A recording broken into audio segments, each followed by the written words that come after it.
amis chers internautes de www.baoltimes.com, c'est votre émission Table Ronde présentée par votre ami Kébé le maire. tey ñu ngi dalal Ousmane Mbacké Ndiaye di ancien conseil municipal fii nekkoon fii si mairie bi Ousmane Mbacké Ndiaye ñu gis la nga nekkoon deuxième tête sur la liste de gox yu bees ñu bàyyi nga présenté ak internet yi. waaw maa ngi dellu soit di yeesalaat sama nuyoo ci population Ndiarème ndax du ma gan ci kër gi. dëkk bi kenn ku ne xam na sumay activités yi may mëne en tant que défenseur des droits de l'homme environnementaliste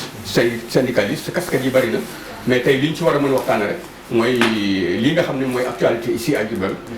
ñu wax ko ba mu leer nag ci bopp doomi Ndiarème yëpp mu leer parce que subversion dafa am ci dëkk bi ñàkk xam dafa am ci dëkk bi maanaam li ko waral mooy communication bi war a jàll ci dëkk bi moo jàllul intégralement bon donc ginnaaw politique jeex na defe naa ne li ñu wan suñu ginnaaw tuuti leen ci jël rek teg pour mën a waajal tey ak suba dëkk bi war na mën a décoller fii mu toll nii stade bi mu nekk nii actuellement képp koo xam ne kii doomi Njaareem nga war ngaa gëstu ba xam dëkk bi ni muy doxee li ciy dëgg ak li ci du dëgg. donc maa ngi taatan di toog di xaar bépp laaj bu ngeen ma laaj ci mbir moom am naa yéene tontu ci la ma ci war a tontu ci yàlla na yàlla tombé mu nekk dëgg. Ousmane Mbacké Ndiaye ginnaaw bi ñuy jàllee si actualité phare bi nga xam ne weesu nañ ko muy élection yi est-ce que mën nañoo xam ñaata conseil yi ngeen am foofu noonu si gox yu bees. waaw maanaam juróomi candidat ñoo songoon ne maanaam ñoo duggoon ci langue ji muy coalition Benno Bokk Yaakaar coalition bu wàllu askan bi ak ñun suñ coalition gox yu bees ak gëm sa bopp ak troisième coalition bi quatrième cinquième coalition bi nga xam ne Pape Thiam moo ko dirigé woon. donc bi loolu amee man ñi ngi may investir woon ci liste proportionnelle en deuxième position. donc dem nañ ci élection yi mais ci conditions yi métti parce que amuñu woon ay moyens donc lu ci bëree bëri dañ ko doon dox ak suñu tànk di dugg ci kër yi di wax ñu nit ñi. donc loolu bokk na ci li nga xam ne résultat yi ñu am ñu ngi koy sant yàlla naam mënoon na fee gën a néew sax waaye yàlla li mu war a def rek lay def ginnaaw jàll nañu am nañu benn conseiller ñi ñu ëppoon ay moyens aussi ñu ngi fi ñoom it benn conseiller lañu am comme ñun léegi li nga xam ne mooy majorité écrasante bi nga xam ne moo ne ci conseil municipal bi ñenn ñi jaar nañ fi ñi ci des ñu ngi soog a bu leen ñu mës a siéger au conseil municipal donc dafa am loolu lu mu laaj ñi fi jaaroon xam nañ yokk seen xam-xam ñi fi jaaroon xamuñu nañ defaat formation gan ñi nga xam ne nag ñu ngi soog a ñëw ñooñu moom seen baptême de feu la il faut que ñooñu defal leen formation ba ca war pour ñu mën a xam bañ a def ci seen bopp esprit partisan parce que léegi politique jeex na li des mooy Njaareem diig goo xam ne gii tey li ci war mooy doomu Njaareem yëpp taxaw ñu def une sélection ñi nga xam ne seen bopp baax na Njaareem intéressé na leen soxal na leen jaral na leen lu ne ñu def une sélection moo xam nga nekk conseil municipal moo xam nga bañ a nekk conseil municipal pour am une quintessence des meilleures idées pour maanaam un esprit boo xam ne moo mën a jëlee Njaareem ci guddi gi mu nekk nii. si kaw ñu laan gis ngay demal sa bopp si élection tey ñu gis nga rallié wu ak coalition gox yu bees pourquoi le choix. naru moo bokk ci élection ren yi ndax bi ma jàngatee ñeenti coalition yi amoon naa doute rien au monde may dem ci coalition bu mel ni Benno Bokk Yaakaar bi ak Diourbel rien au monde may dem ci coalition maanaam lu mel na coalition wàllu Sénégal parce que bu ci ne dama ci am xam-xam am ci njàngat boo xam ne bi ma dalee politique depuis 1974 76 ba fii may waxee yow 2022 ñu bare ngi nii man maa leen njëkk sur le terrain politique ñoom ñëpp seen doyen la mais boo gisee ma stagné wu taxaw dama bëggul am rachat de conscience maanaam li ma gëm c'est naturel chez moi yàlla moom moo ko bindee mais su ma bëggoon dem au pouvoir wala may wut alal joo xam ne ji wala tur boo xam ne nii maanaam tur bi ma am nii ci metti ak xeex laa ko amee ci Njaareem mais amee ma ko ci yomb amee ma ko ci bànneex donc maa ngi ci sant yàlla bu baax musuma changé position depuis bi ma gën a nekk jeune toutes les occasions se sont présentées devant moi pour ma mën a dévier mais musuma jaay suma ngor musuma jaay suma diine musuma jaay suma juddu musuma jaay suma yar li ma gëm laa gëm ba fi mu ne nii 65 ans def yaakaar naa ne dootuma ci dellu ginnaaw. si sa biir wax ñu ngi dégg nga tudd la coalition Wallu Sénégal si seen liste ñu ngi gis la majorité ay commerçants ñoo ko constitué ana lan moo mën a expliquer loolu. loolu tendance ak clan yi nga xam ne moo nekk biir marché Ndoumbé Diop depuis 1994 ba léegi clan boobu ak tendance boobu doyen ya fa newoon ñoo fi bàyyi héritage boobu loolu di continuer parce que position ba ma jëloon 1994 moom laa jël jusqu'en 2022 donc recette boobu ñu fa bàyyi. maanaam historique boobu héritage historique boobu moom mooy law ba léegi deuxièmement clan bi ak tendance bi nga xam ne moo am au niveau du marché central ci ko gën a accentuer mooy l'actuel maire Malick Fall. c'est naka. parce que moom moo indi une division moom Bassirou Sène ñoom ñoo indi division ci biir marché central parce que man position syndicale bi ma jëloon doon ko défendre ci laa amee woon ak ñenn ñu bari ci ñoom contentieux Malick Fall mosu ñu am contentieux mais benn yoon lañu mos a dajee au marché mais keroog je pense que leneen waroon na mën a xew parce que dafa offensé dafa ma tooñoon publiquement j'ai voulu même l'attaquer physiquement mais yàlla def ci jàmm am na mbooloo mu doxum ci suñu diggante donc maa ngi koy bàyyi xel maa ngi koy prévenir maa ngi koy avertir maa ngi koy alerter maa ngi koy avertir que dafa nekk doomu Njaareem man ma nekk doomu Njaareem waa Njaareem am na ñoo xam ne xamuñu lu xew ci dëkk bi dysfonctionnement moo am au conseil municipal depuis ñun suñu équipe dama ni bu passé l'urée le grand Mamadou Dia Lamine Diagne ñi ko nekk commune maire de la commune de Diourbel avant les indépendances de Diourbel ba fi mu nekk nii équipe yi fi jaar yëpp ay équipe politique la donc géré wuñu mairie bi ci xam-xam. ba si équipe bi nga bokk. ba ci sama équipe parce que foofu la majorité écrasante benno Siggil Sénégal loolu man maa ngi demoon ci liste écologiste yi ñun suñu liste 3 conseillers la amoon on était au nombre de 70 man ak Diomaye rek ñoo doon taxaw ci conseil bi di défendre Diourbel ni ñu ko war a mën a défendre donc loolu maanaam une infime minorité la par rapport ak loolu bu ñu demee ba bëgg la nee ci ay débat ñu ne on passe au vote parce que il y a la majorité mécanique donc Sénégal war nañoo xool ni ñuy fale conseil yi ñuy fal war nañoo xool ni ñu leen di fale bu ñu leen falee ba pare war na am au moins formation bu ñu leen defar pour ñu mën a xam lan mooy budget mais conseil yi boo xamul luy budget xamul lan mooy exécution budgétaire restitution budgétaire après le budget qu'est-ce qui doit se passer léegi loolu yëpp dañ ko ignorer teg seen tànk waaw ñii xam nañ ko dañ ci teg seen tànk mais ñi ci des aussi xamuñu ko njaarim daal problème am mooy ignorance ak ñàkk jàng ñàkk xam-xam bi nga xam ne moom moo nekk ci njaarim bi moom moo ñu gàllankoor jusqu'à présent élection yi nag dañuy sant yàlla dugg nañ ci bismillah rahmaani rahim génn nañ ci ak alhamdulillahi rabbil alamin kenn ñàkku fi bay ñànki ñun ñëpp njaarim lañu am genn gaal gi lañ dugg yàlla na gaal gi flotté terre fa mu gënee mais bu ñu deful ndànk rek li nga tóor mooy njaarim gën a gën a diig vérité bonne à dire ça aurait été les investissements du président de la République dama koy leeral dans le cadre du plan Sénégal émergent 3 ans avant l'élection de Malick Fall j'ai disposé de ce document qui est dans mes archives mi ngi samay archives def naa ci ay émissions pour wax ne plan Sénégal émergent bi ci Diourbel am conseil bi fi président de la République dirigé woon fii en 2012 il y a un document qui parle de ça 209 milliards donc loolu yëpp mi ngi fi actuellement ñu war ko jàngat teg ci taabal ji li fi président réalisé ak li nga xam ne maire bi réalisé na ko fi ci juróomi-ñaari at yi mu fi def juróom-ñaari budget yi nañu ne lii ak lii ak lii il est tenu de le faire il est obligé de le faire kenn du ko ci neexal kenn du ko ci dëggal ay sabar alal la joo xam ne moomu ko doon ko ci ndeyam doon ko ci baayam doon moo ko ci sama ndey doon moo ko sama baay maanaam tous les citoyens sont égaux devant cette situation li ko war mooy na teg ci kaw taabal ji loo xam ne moomu ko ay la yéen li ngeen ma wartaloon de lii laa ci am lii laa ci jot a réalisé lii laa ci réalisé wul li ma ci réalisé wul da nekk une continuité mais l'essentiel mënuñ def table rase ci juróom-ñaari at yi ñu géré mairie bi ñuy dugg ci beneen ère de gestion di ci juróomi at ca dara leerul gis nga majorité écrasante ak infime minorité ñoo ci bokk le droit est là l'administration est là la justice est là su ko defee amiablement nous sommes prêts à travailler ensemble avec lui ñu xam ne kii il est animé de bonne foi mais su fekkee dafa bëgg a sukkandiku ci majorité écrasante bi nga xam ne bii moom la am ci élection yi yàlla na ko gérer ci jàmm mais yàlla na ko gérer ci dëgg ak ci njub dina noppalu ñun dina noppalu population Diourbel dina noppalu autorités yi dina noppalu mais su fekkee leneen def na ko di jéem a mettre def table rase sur les 7 ans ce qui se passe il n'a qu'à faire attention maa ngi koy alerter parce que il y a le problème du foncier man bi nga xam ne man moom laa géré balaa ngaa àgg ci foncier bi. est-ce que du yéen tamit mun leen amoo taxawaay comme ni ngeen amoo si dëkk bi. ngeen ñëw jàppale ko si wàllum xam-xam si wàllum démarche ni ñu war a jaaw ni ñu war a doxalee dëkk bi. merci de cette question bi mu njëkkee briguer élection ñun bi ñu wàccee def naa déclaration publique ci rajo yi ne monsieur le maire son père Omar Fall c'est un ami sama grand frère la mais suma xarit la woon donc comme moom yéeg na. te gisoon nañ ne posture bi mu jëloon avant d'accéder au conseil municipal njaarim amoon nañ ci moom yaakaar amoon nañ ci moom confiance waxuñu problème mu jàng waxuñu problème mu xam-xam mais li mu wane woon d'apparence ci la amee socle de majorité boobu maanaam ko su fekkente ne yow bëgg nga am des informations une bonne formation ci li fi jaaroon ñu wax la dëgg mairie nan la war a mën a doxee texte yi li mu wax parce que jàng français jàng ba am ay diplôme aussi xam-xamu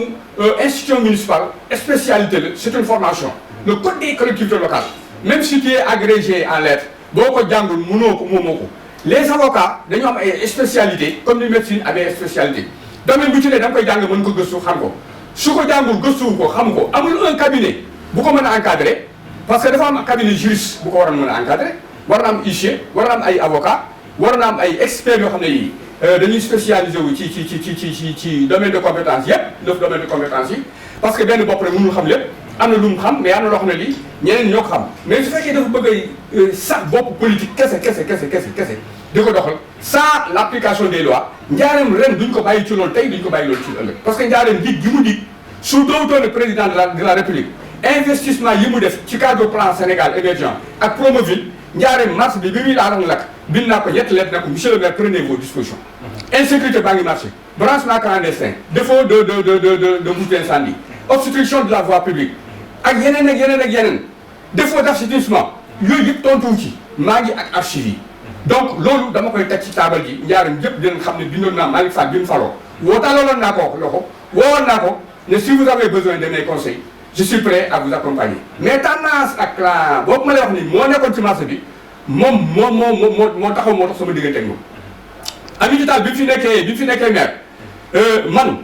ñoom même tendance bi même clan bi même groupe bi ñoom ñoo def délégation demoon ci Aminata Tall alors ba moom Aminata Tall dafa mujjoon doon ma daw di ma nëbbu yaa ma dégg donc maire bi fi ñëw loolu moom mooy problème bi Jacques Bonnet mi fi newoon quand même ci nga xam ne man moom ñoo bokkoon équipe bi mais bokkuñu woon zone provenance moom lu bon kooku moo gënoon a nite man maire yi ma fi gis ñi présentement franchement bokkuma ak moom parti mais ñoom ñoo gënoon a nite bien que moom gestion aussi amoon na lacune amoon na yu bëree bëri mais problème foncier ci njaareem dëgg jafe-jafe yi ñu amam c'est parti de madame Aminata Tall. waaw ci problème foncier la ñuy xuus dugg ci ndax rapidement gis nañ ne nga doon ko xam ne da see yàgg di alerter. mu doon xëy na sa spécialité boo xam ne da nga ko maîtriser. maanaam lan nga ñu si mën a apporter c'est lu nouveau quoi. très bien l'affaire du foncier dafa nekk mbir boo xam ne dafa aju ci justice parce que bi ci suñu fin mandat 2013 la bindoon benn plainte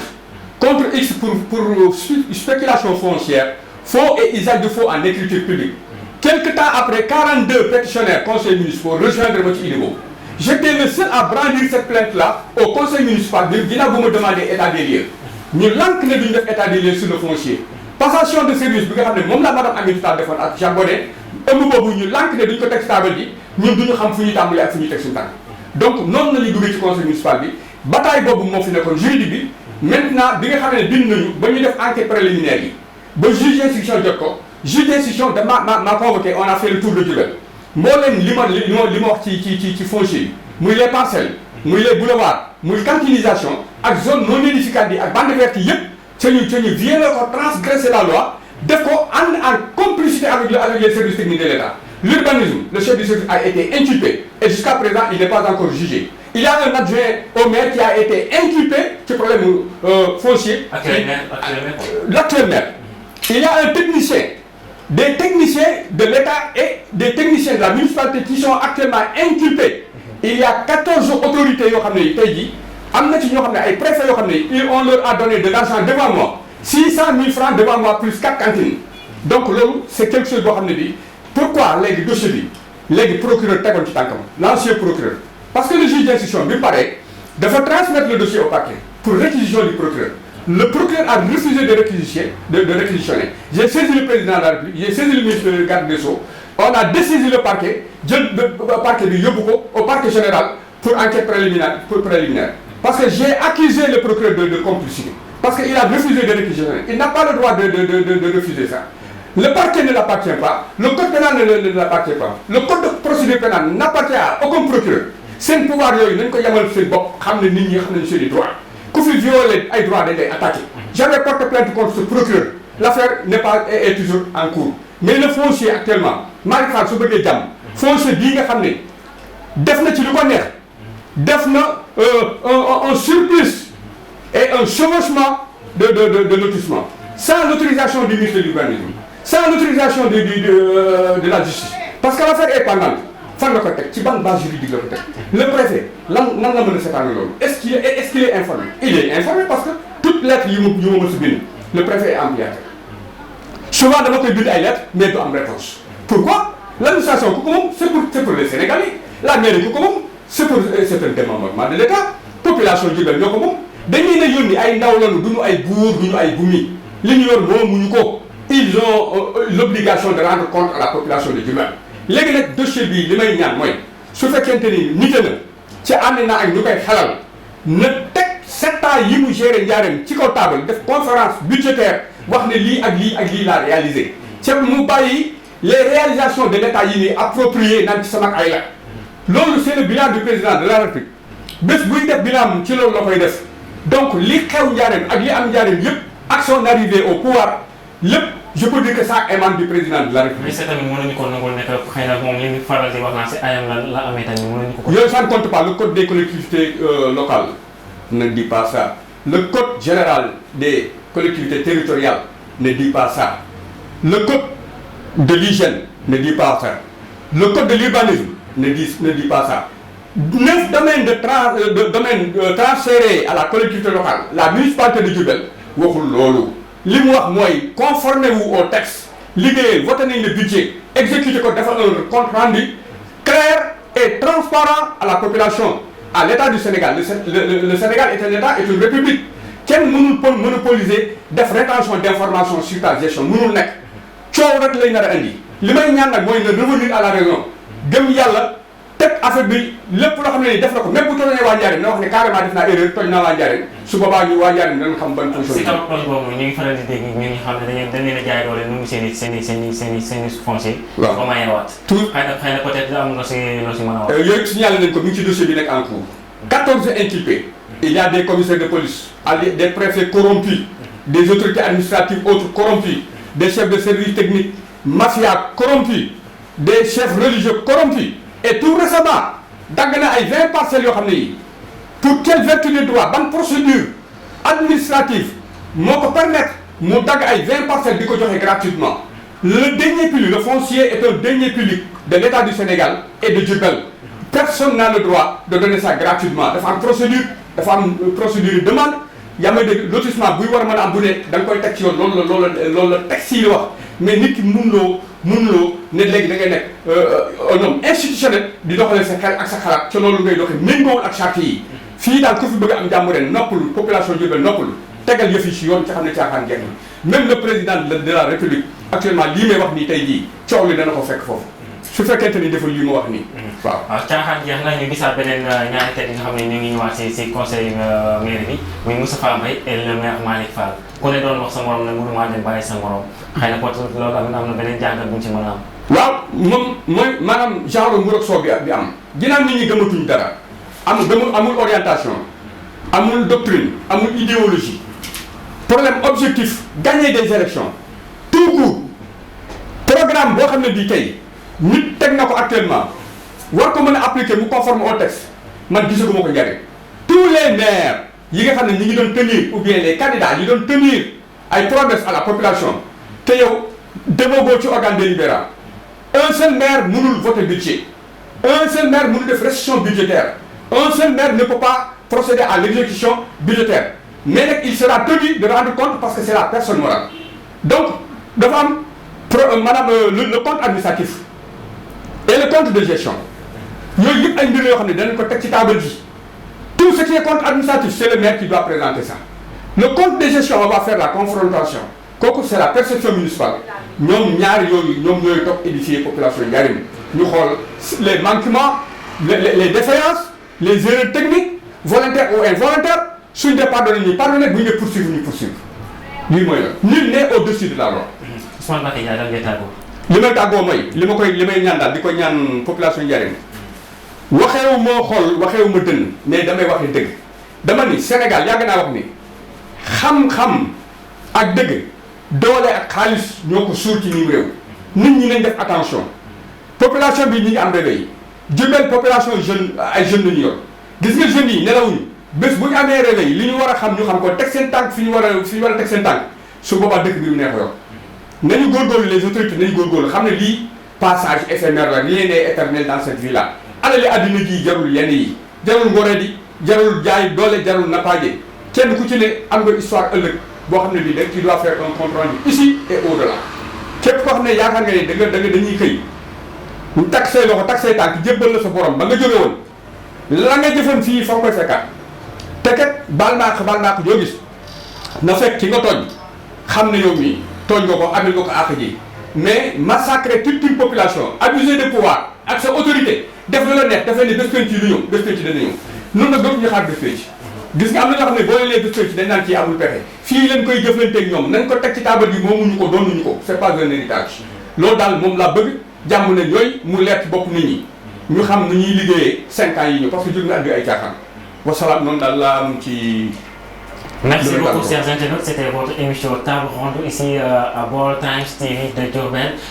C'était avec Ousmane Mbacké Ndiaye, ancien conseiller municipal. Ñu koy rafetlu bu baax a baax di am mbégte bu baax a baax si changement ñu jox pour ñu mën a leeral yenn points yi. Merci beaucoup yéen ñëpp ñu ngi leen di bëgg bu baax a baax jërëjëf.